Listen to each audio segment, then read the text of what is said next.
ሰላም ጤና ይስጥልን ክቡራትና ክቡራን ተመልካቾቻችን ከናሁ ቴሌቪዥን ዘወትር በዚህ ሰዓት ወደ እናንተ የሚደርሰው የሀገር ቤትና የባህር ማዶ ስፖርታዊ መረጃዎቻችንን ወደ እናንተ የምናደርስበት ጊዜው አሁን ነው። እስከ መረጃዎቻችን ፍጻሜ ድረስ አብራችሁን እንድትቆዩ በአክብሮት የምንጋብዘው የመረጃዎቹ አዘጋጅ ገዛኸኝ ሄንዱላ፣ የካሜራ ባለሙያዎቻችን ዘካሪያስ ሳይሉና ብሩክ ሰለሞን ከኛ ጋር ቆይታ ያደርጋሉ። አብራችሁን ነው።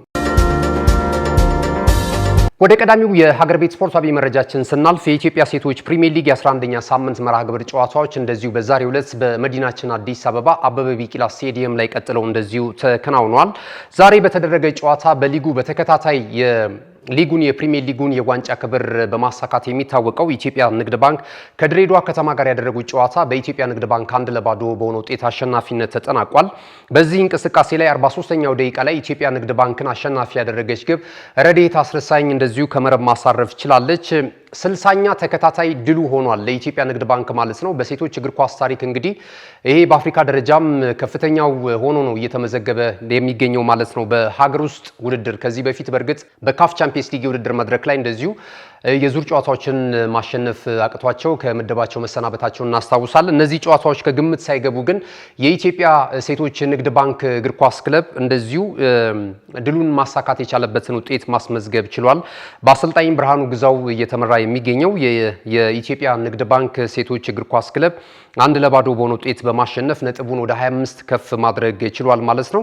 ከሊጉ መሪ ክለብ ኢትዮ ኤሌክትሪክ ጋር ያለውንም የነጥብ ልዩነት እንደዚሁ ለጊዜው ማጥበብ የቻለበትን ውጤት ነው ማስመዝገብ የቻለው። እስካሁን ድረስ በሁለቱ ክለቦች መካከል ያለው የነጥብ ልዩነት 5 ነው። በእርግጥ የኢትዮ ኤሌክትሪክ እና ራሱ ንግድ ባንክማ እንደ ተስተካካይ ጨዋታ ይቀረዋል ማለት ነው።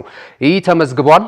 የደረጃ ሰንጠረዡን ስንመለከት 30 ነጥቦችን የሰበሰበው ኢትዮ ኤሌክትሪክ በቀዳሚነት ይመራል። ንግድ ባንክ በ25 ነጥብ ይከተላል። ሐዋሳ ከተማና መቻል ደግሞ እንደዚሁ ተከታዩን ደረጃ ይዟል። ሸገር ሲቲ 5ኛ ደረጃ ላይ ተቀምጧል። የኢትዮጵያ ሴቶች የከፍተኛ ጎል አስቆጣሪነቱን ትራክ ደግሞ ዳግማዊት ሰለሞን ከኢትዮ ኤሌክትሪክ በ16 ግቦች ትመራለች። ረድኤት አስረሳኝ ደግሞ በ9 ግብ እንደዚሁ ከኢትዮጵያ ንግድ ባንክ ሁለተኛ ደረጃ ላይ ተቀምጣለች።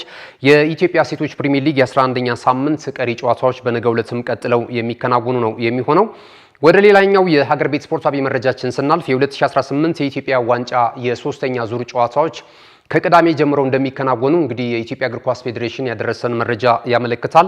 በዚህም መሰረት ቅዳሜ ታህሳስ 4 የሚደረጉትን ጨዋታዎች ስንመለከት አቃቂ ቃሊቲ ከነገሌ አርሲ ጋር ጨዋታውን ያደርጋል። ባህር ዳር ከተማ ከቦዲቲ ከተማ፣ ኢትዮጵያ በድን ከቢሾፍቱ ከተማ፣ እንደዚሁም ደብረ ብርሃን ከተማ ከቤንች ማጂ ቡና፣ ወልዋሎ አዲግራት ዩኒቨርሲቲ ከንብ ጨዋታቸውን ሲያደርጉ ሲዳማ ቡና ከአርባ ምንጭ፣ ኢትዮጵያ ቡና ከመቀሌ 70 እንደርታ ጋር በኢትዮጵያ ዋንጫ የሶስተኛ ዙር ጨዋታቸውን የሚያከናውኑ ነው የሚሆነው። የፊታችን ቅዳሜና እሁድ የሚከናወኑ ነው የሚሆነው። የኢትዮጵያ ፕሪሚየር ሊግ በዚህ ሳምንት አይኖርም። በቀጣይ በ10ኛ ሳምንት መርሃ ግብር በአዳማ ሳይንስና ቴክኖሎጂ ዩኒቨርሲቲ ስቴዲየም ውድድሩ እንደሚመለስ እንደዚሁ ሊግ ሼር ካምፓኒው ይፋ ማድረጉ የሚታወስ ነው። የመጨረሻውን ስፖርታዊ መረጃችን የምናደርገው የሀገር ውስጡን የአዲስ አበባ ከተማ ጠረጴዛ ቴኒስ ፌዴሬሽን ለሁሉም ክፍት የሆነ የግል የበላይነት ሻምፒዮና የሚንጸባረቅበትን ውድድር እንደዚሁ ይፋ አድርጓል። የአዲስ አበባ ወጣቶችና ስፖርት ቢሮ ኃላፊ አቶ በላይ ደጀን በዚህ መክፈቻ ስነ ስርዓት ላይ ተገኝተው ስፖርተኞችን አበረታተዋል። በግል የሚደረግ ውድድር ነው። አሁን እንግዲህ በመዲናችን አዲስ አበባ በጥሩ መነቃቃት ላይ ከሚገኙ የስፖርት አይነቶች መካከል አንደኛው የጠረጴዛ ቴኒስ ስፖርት ነው።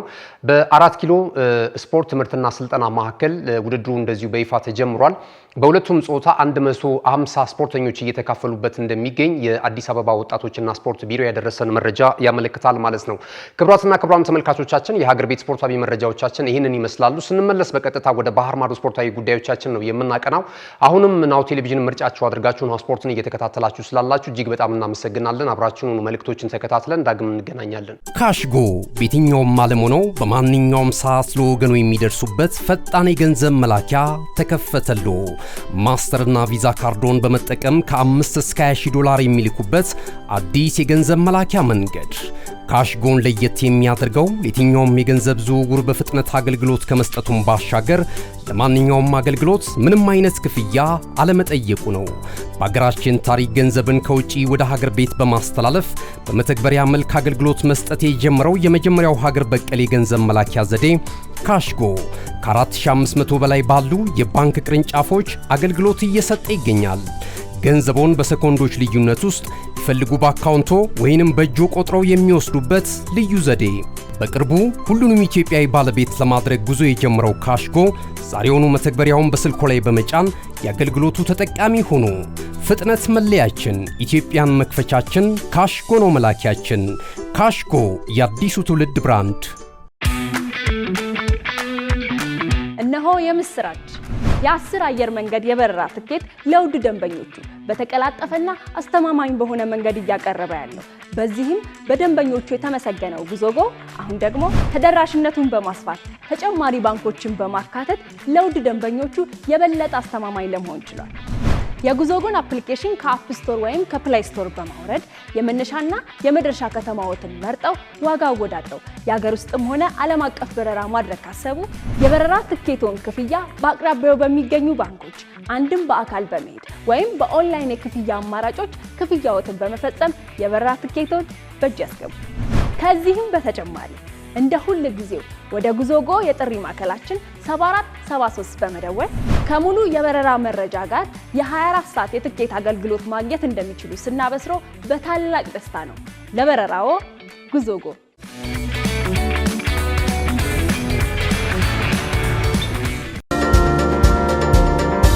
ተመልሰናል። ይህ ናሁ ቴሌቪዥን ነው። ክቡራትና ክቡራን ተመልካቾቻችን ቀደም ሲል የሀገር ቤት ስፖርታዊ መረጃዎችን ወደ እናንተ አደረስን። ከዚህ ሰዓት ጀምረን ከባህር ማዶ ያገኘናቸውን ስፖርታዊ መረጃዎች ወደ እናንተ እያደረስን ነው ቆይታ የምናደርገው።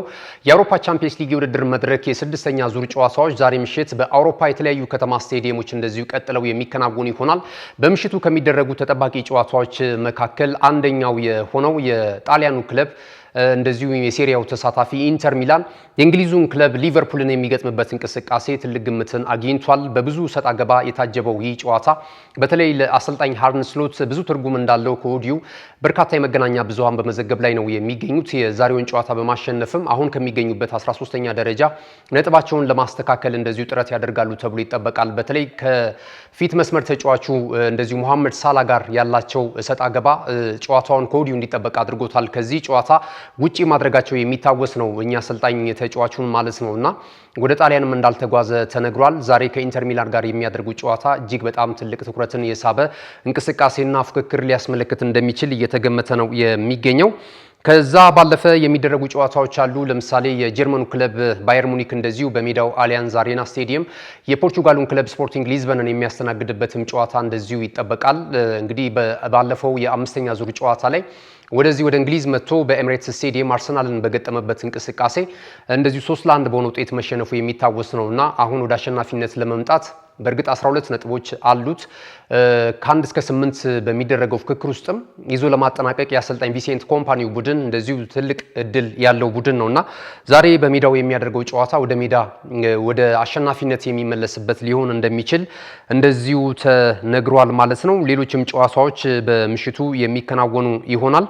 የአውሮፓ ቻምፒየንስ ሊግ የውድድር መድረክን በተመለከተ እንደዚሁ አጫጭር መረጃዎች እየወጡ ነው የሚገኙት። በተለይ ነገ በሳንቲያጎ በርናቦ የመድረኩን ንጉስ ሪያል ማድሪድን ከእንግሊዙ ክለብ ማንቸስተር ሲቲ ጋር የሚያገናኘው ጨዋታ ከወዲሁ ትልቅ ትኩረትን ስቧል። እነዚህ ሁለት ክለቦች እንግዲህ ማንቸስተር ሲቲ እና ሪያል ማድሪድ በዚህ በአውሮፓ ቻምፒየንስ ሊግ የውድድር መድረክ ላይ ከቅርብ ዓመታት ወዲህ በተከታታይ ሲገናኙ እየተመለከትን ነው የምንገኘውና ከፍተኛ ፍክክርም እያስመለከተ እንደዚሁ አንደኛውን ቡድን ከውድድር መድረክ ውጪ ያደረገ አንደኛውን የውድድር መድረክ ደግሞ ይዞ ሲጓዝ የተመለከትንባቸው ብዙ አጋጣሚዎች አሉ። አሁንም እንደዚሁ ከወዲሁ በመጀመሪያው የሊግ ፌስ ላይ ተገናኝቷልና ነገ ምሽት የሚያደርጉት ጨዋታ ከወዲሁ ትኩረትን አግኝቷል።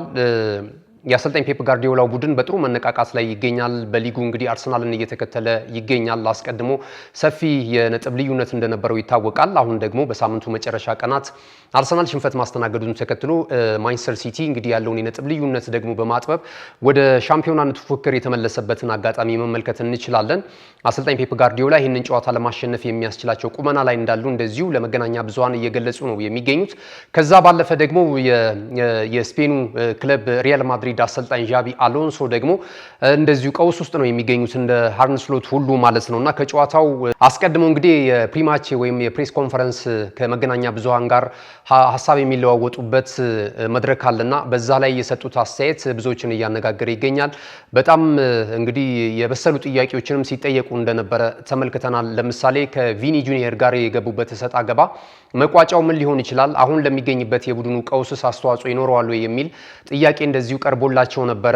በተለይ በአሰልጣኝ አርነ ስሎትና በሞሐመድ ሳላ መካከል የተፈጠረው ነገር ልክ በእነሱ ቤት ደግሞ በሪያል ማድሪድ አሰልጣኝ ዣቢ አሎንሶና እንደዚሁ ደግሞ በቪኒ ጁኒየር መካከል ተመሳሳይ አይነት አንድምታ እንዳለው ነው የመገናኛ ብዙሃን የገለጹትና ይሄ ነው ወይ ችግራችሁ ለተከታታይ ያቻ ውጤትና ከዛም ባለፈ ደግሞ በሴልታ ቪጎ 2-2 በሆነ ውጤት የተረታችሁበት ውጤት ይሄንን ይመለከታሉ የሚል አስተያየት እንደዚሁ ጥያቄ ቀርቦላቸው ነበርና አሰልጣኙም ሲመልሱ እንግዲህ መቅጣት እንደማይፈልጉ አርነ ስሎት በሞሐመድ ሳላ ላይ የወሰዱትን ውሳኔ አይነት እሳቸውም በሪያል ማድሪድ አሰልጣኝነታቸው ተጠቅመው ቪኒ ጁኒየር ላይ ይህን አይነት ተመሳሳይ አካሄድ ውሳኔ ለመስጠት ፍላጎት እንደሌላቸው ይልቁንም የሪያል ማድሪድ እና የሊቨርፑል አካሄድ ወይም ተጫዋች የሚይዙበት መንገድ ስለመለያየቱ ወይም የተለያየ ስለመሆኑ ነው የገለጹትና እኔ ይሄኛው የሊቨርፑል አካሄድ አይመለከተኝም፣ በራሳቸው አካሄድ ልክ ሊሆኑ ይችላሉ። እኛ ደግሞ ተጫዋቾችን የምንይዝበት መንገድ የተለየ ነው። ስለዚህ ከቪኒ ጁኒየር ጋርም በቀጣይ አብረን ስለመስራት ነው የምናስበው እንጂ እንደዚህ እንደሚባለው በመገናኛ ብዙሃን እንደሚወራው አይነት ክፍተት የለም በቡድን ውስጥ የሚል አስተያየት ሰጥቷል። እንደ ቡድን ነው ሽንፈት እያስተናገድን የምንገኘው ወይም ደግሞ እንደ ቡድን ነው ጥሩ ጉዞ እያደረግን የማንገኘው የሚል አስተያየት ሰጥቷልና ዛሬ እንግዲህ ይህንን ጥያቄ ከጋዜጠኞች ቀርቦላቸው መልስ ሰጥቷል። አጠቃላይ የጨዋታውን ሁኔታ በተመለከተ ማለት ነው። ሌላ ከዚሁ ጋር ተያይዞ የቀረበላቸው ጥያቄ እኚህ የ44 ዓመት አሰልጣኝ ዣቢ አሎንሶ በሊቨርፑልና በሪያል ማድሪድ መጫወታቸው ይታወቃልና ወደ ባየር ሊቨርኩሰን ከማቅናታቸው በፊት ማለት ነው። ከዚህ ጋር ተያይዞ በቀጣይ አርነ ስሎት የሚሰናበቱ ከሆነ እርስዎ ይሄንን የአሰልጣኝነት መንበር የመረከብ ፍላጎት አሉት ወይ የሚል ጥያቄ እንደዚሁ ከጋዜጠኞች ቀርቦላቸው ነበር። እሳቸው ግን ያሉት ምንድነው? እኔ አሁን በሪያል ማድሪድ ቤት ደስተኛ ነኝ፣ የሪያል ማድሪድ አሰልጣኝ ነኝ። በቀጣይ የሚሆነው ነገር አይታወቅም።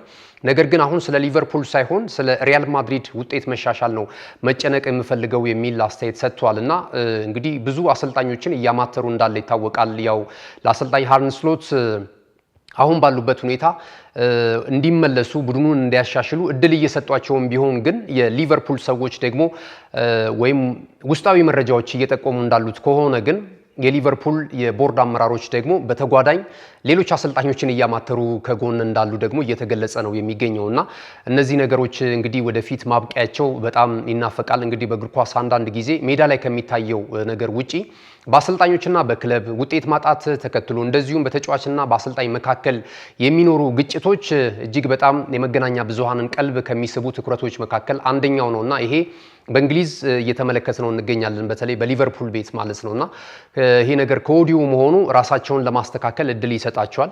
ምናልባት እንግዲህ የውድድር ዓመቱ እየገፋ ከሄደና የሚቀሩ ጨዋታዎች እያነሱ በሄደ ቁጥር ሊቨርፑል በሚጠበቀው ደረጃና በሰበሰበው ተጫዋቾች ልክ ምናልባት የማይሆንበት እድል ሊፈጠር ይችላልና አስቀድመው እነዚህ አይነት አማራጮችን እየተመለከቱ እንዳሉ እየተገለጸ ነው የሚገኘው። በእርግጥ አሰልጣኝ አርነ ስሎት በተደጋጋሚ እንደሚሉት ከክለቡ የቦርድ አመራሮች ድጋፍ እንዳላቸው የእግር ኳሱ ክለብ ደጋፊዎችም እንደዚሁ ከጎናቸው እንደሚቆሙ ነው እየገለጹ የሚገኙት ማለት ነው። አሁን በሞሐመድ ሳላ ላይ የወሰዱት ውሳኔ ሁሉ ብዙዎች እንደዚሁ እንደሚጠብቁት ትክክለኛ ውሳኔም እንደሆነ አድርገው ነው እየወሰዱ የሚገኙት ማለት ነውና ይህንን ተመልክተናል። እንግዲህ የነገ ምሽት 5 ሰዓት ላይ ክሌመንት ቱርፒን ይህንን ጨዋታ ይመሩታል፣ ፈረንሳዊ ዳኛ ማለት ነው። እጅግ በጣም ተጠባቂ ነው። በማንቸስተር ሲቲ እና በሪያል ማድሪድ መካከል የሚደረገው የሳንቲያጎ በርናቦ የአውሮፓ ቻምፒየንስ ሊግ 6ኛ ዙር ጨዋታ ከወዲሁ ትልቅ ትኩረትን ስቧል ማለት ነው። እንግዲህ ክቡራትና ክቡራን ተመልካቾቻችን ለዛሬ ያሉን መረጃዎቻችን ይህንን ይመስላሉ። ስለተከታተላችሁን እጅግ በጣም እናመሰግናለን።